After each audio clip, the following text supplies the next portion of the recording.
લીલિયા મોટા રામજી મંદિરનો શતાબ્દી મહોત્સવ સંપન્ન.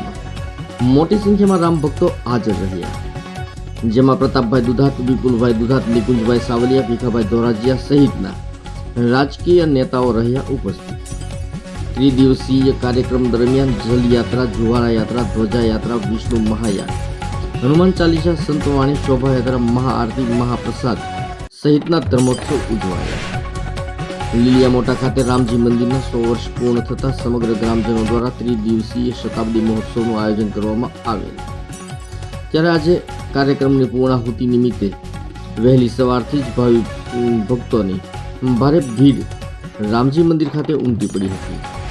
મંદિરના પટાંગણમાં પંચકુડી મહાવિષ્ણુ યાગ યજ્ઞની પૂર્ણાહુતિ, મહાઆરતી, ત્યારબાદ ધજાના મુખ્ય યજમાન વિભાભાઈ ભરવાડના વરદ હસ્તે મંદિરના શિખર પર ધજા લહેરાવવામાં આવી હતી.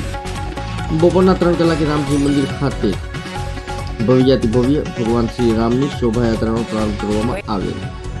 શોભાયાત્રા શહેરના મુખ્ય માર્ગ પર ફરી હતી, જે લેઉવા પટેલ સમાજની વાડી ખાતે સંપન્ન થયેલ.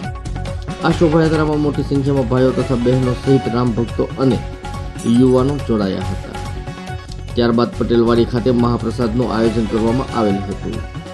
ત્રિદિવસીય શતાબ્દી મહોત્સવને સફળ બનાવવા માટે બાબુભાઈ ધામત, મનસુખભાઈ ચોપડા, મગનભાઈ વિરાણી, ચંદુભાઈ ચાવડા, ડોક્ટર કુંભાણી, સવજીભાઈ બટકોલિયા, કમલેશ બાપુ અગ્રાવત, દિલીપભાઈ શેખલિયા, દિનેશભાઈ સંતાણી, નિલેશભાઈ શેખલિયા, ધર્મેશભાઈ ગાયજન, યોગેશભાઈ દવે, મનોજભાઈ જોશી, રાજેશભાઈ ચાવડા, રમેશભાઈ બડકોલિયા અને મંદિરના પૂજારી પ્રવીણ બાપુ અગ્રાવત, મુકેશભાઈ ધામત, મિતુલ દાદા પંડ્યા, ભાનુદાદા દવે સહિતના ગ્રામજનોએ ભારે જહેમત ઉઠાવી હતી. જ્યારે કોઈ અનિચ્છનીય બનાવ ન બને તેવા શુભ હેતુથી લીલિયા પોલીસ સ્ટેશનના પીઆઈ એમડી સાળુંકેની સૂચના અને માર્ગદર્શન તળે પીએસઆઈ જાડેજા દ્વારા ચુસ્ત પોલીસ બંદોબસ્ત ત્રિદિવસીય કાર્યક્રમ અંતર્ગત ગોઠવવામાં આવેલ હતો.